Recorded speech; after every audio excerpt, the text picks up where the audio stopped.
नमस्कार, welcome back to my channel और मैं हूँ शिखा। जैसी मैं आज आपको दिख रही हूँ ना, कॉन्फिडेंट बोल पा रही हूँ, ऐसी मैं पहले नहीं थी।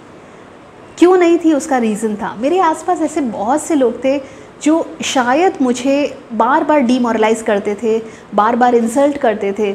मतलब जब टीचर्स मुझे अप्रिशिएट भी करते थे, अप्रिसिएशन के बाद जैसे स्टेज पर मैं कुछ बोल करके आई, तो जब वो मुझे अप्रिशिएट भी करते थे तो चेयर पे आने के बाद मेरे अराउंड ऐसे लोग होते थे जो उस एप्रिसिएशन को डेप्रिसिएशन में बदल देते थे। मतलब वो ऐसा दिखाते थे कि जैसे मैंने ऐसा कुछ नहीं किया और मुझ में बहुत सारी कमियां हैं।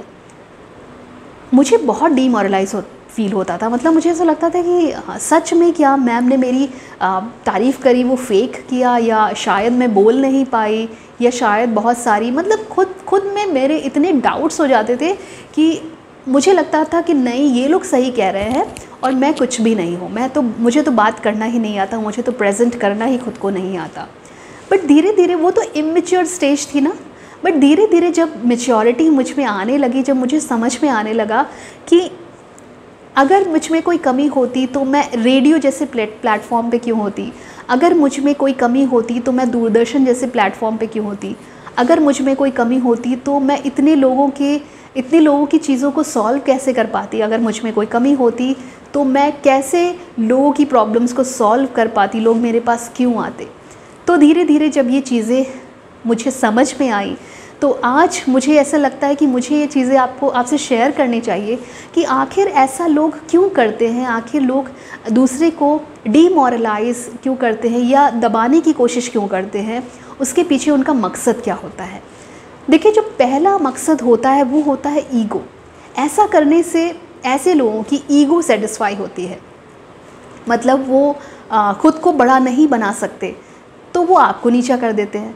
जैसे कि होता है ना, बहुत बड़ी कहावत है कि अगर एक लाइन है उसको आप छोटा कैसे कर सकते हैं, तो उसके आगे या तो आप बड़ी लाइन खींच दीजिए, मतलब खुद को आप बड़ा कर दीजिए, और अगर आप बड़ा नहीं कर पा रहे हैं तो उस लाइन को रब करना शुरू करके आप उसको छोटा कर दीजिए। ये होते हैं हथकंडे। तो ये जो चीज़ें होती हैं ना, ये उस इंसान के ईगो को सेटिस्फाई करती हैं।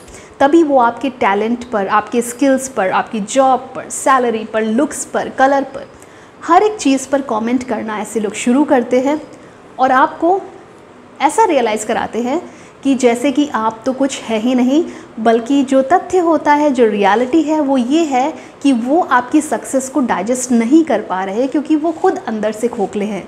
उनमें खुद ऐसा कुछ है ही नहीं कि वो आपसे बड़े बन जाएं, इसलिए वो आपको छोटा बनाने में लगे रहते हैं। ये तो हुई पहली बात। दूसरी बात जो है वो ये है कि ऐसे लोग बहुत इनसिक्योर होते हैं।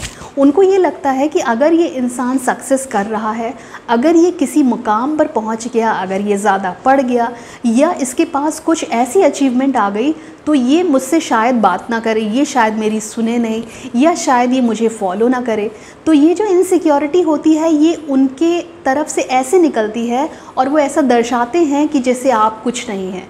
तो ये उनकी इनसिक्योरिटी होती है। आपको उन पर दया आनी चाहिए कि एक्चुअल में वो अंदर से कुछ है नहीं, इसलिए शायद वो अपनी इनसिक्योरिटी की वजह से वो आपके साथ ऐसा सब कुछ कर रहे हैं। तो ये जो बात है कि आपको वो नीचा इसलिए दिखा रहे हैं क्योंकि उनको लगता है कि शायद अगर आपको ये आपकी ताकत का अंदाज़ा हो गया तो आप वो कुछ कर पाएंगे जो वो नहीं कर पाए, और यही इनसिक्योरिटी उनका इस फॉर्म में निकलती है कि वो आपको नीचा दिखाने में लग जाते हैं।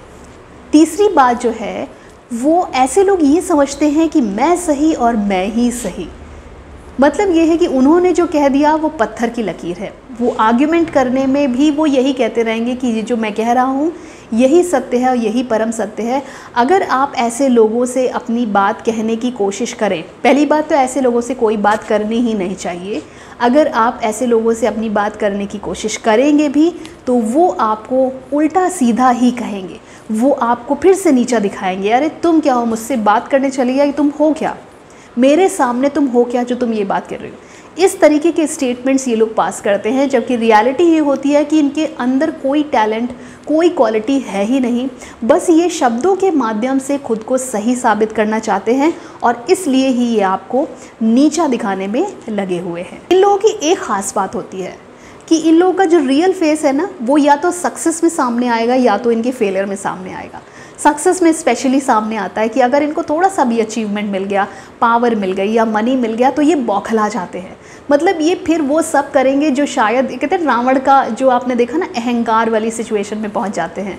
तो ये उस अहंकार में, सक्सेस में इतना पागल हो जाते हैं कि फिर ये अपने आगे किसी को कुछ भी नहीं समझते।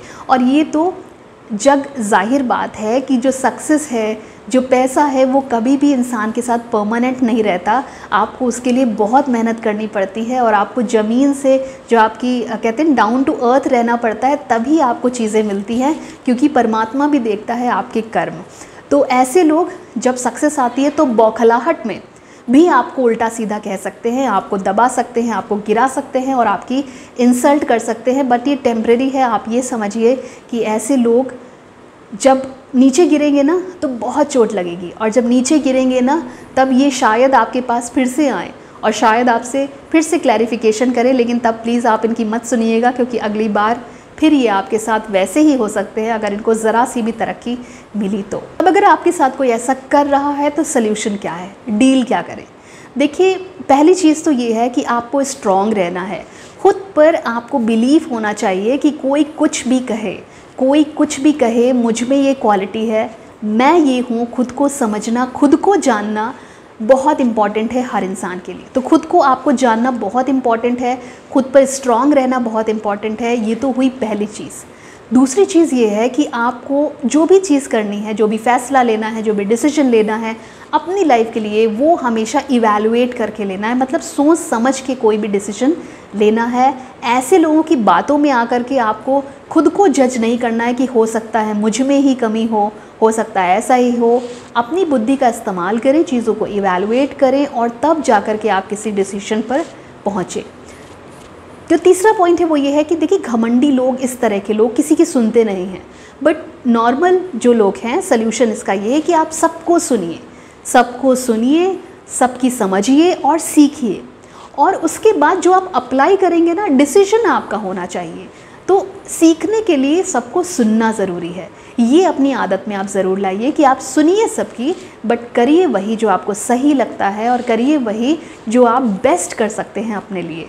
नेक्स्ट इज़ कि आपको किसी पर भी डिपेंडेंट नहीं होना है, बिल्कुल भी नहीं होना है। क्योंकि कोई आए कोई जाए, लाइफ चलती रहती है। और कितना खूबसूरत डायलॉग है कि the show must go on. मतलब कोई भी परिस्थिति हो, कोई भी आता है, कोई भी जाता है, जब जीवन चलता रहता है तो हमें रुकना नहीं है, किसी पर डिपेंडेंट नहीं होना है, बल्कि खुद को इतना समर्थ बनाना है कि अपनी क्वालिटीज़, अपने टैलेंट, अपनी सोच समझ से हम वो सब कर सकें जो हम अपने जीवन में करना चाहते हैं, जो हम अचीव करना चाहते हैं। और जो कुछ हम अपने टैलेंट के थ्रू, जो कुछ भी दुनिया को दिखाना चाहते हैं, वो आपको अकेले करना सीखना होगा। किसी पर भी डिपेंडेंसी आपको नहीं रखनी है। और last but not the least, किसी की भी बातों को आपको दिल पर नहीं लगाना है। देखिए, दिल पर लगाना है या नहीं लगाना है वो आपके बस में है, वो पूरा आप पर निर्भर करता है। अगर आप किसी की चीज़ को बहुत ज़्यादा वैल्यू देते हैं तो वो आपके मन पे लग जाएगी, वो आपके मन में बस जाएगी और आप कभी आगे नहीं बढ़ पाएंगे। इसलिए किसी भी बात को, किसी की भी बात को, और स्पेशली ऐसे नेगेटिव कमेंट्स को आपको वैल्यू नहीं देना है। क्योंकि ये अगर आप इनको वैल्यू देंगे तो ये आपके अंदर घर कर जाएंगी और फिर ये आपके सक्सेस में बहुत ही बड़ी अड़चन बन जाएंगी। तो किसी की भी बातों को आप इतना दिल से मत लगाएं, क्योंकि ये पूरी तरीके से आपके हाथ में है कि आप उनको वैल्यू देते हैं या नहीं देते हैं। तो आज के लिए इतना ही। उम्मीद करते हैं कि ये वीडियो आपको पसंद आया होगा। अगर पसंद आया है तो प्लीज़ लाइक कर दीजिए, चैनल को सब्सक्राइब कर लीजिए, क्योंकि ये चैनल तो पूरी तरीके से लिए आपके ही लिए है, आपको ही डेडिकेटेड है। नोटिफिकेशन के लिए बेल आइकन को दबा दीजिए और हमें कमेंट्स ज़रूर करिए कि आपको हमारा कंटेंट कैसा लग रहा है। तो आज के लिए इतना ही। Bye bye, take care, bye for now.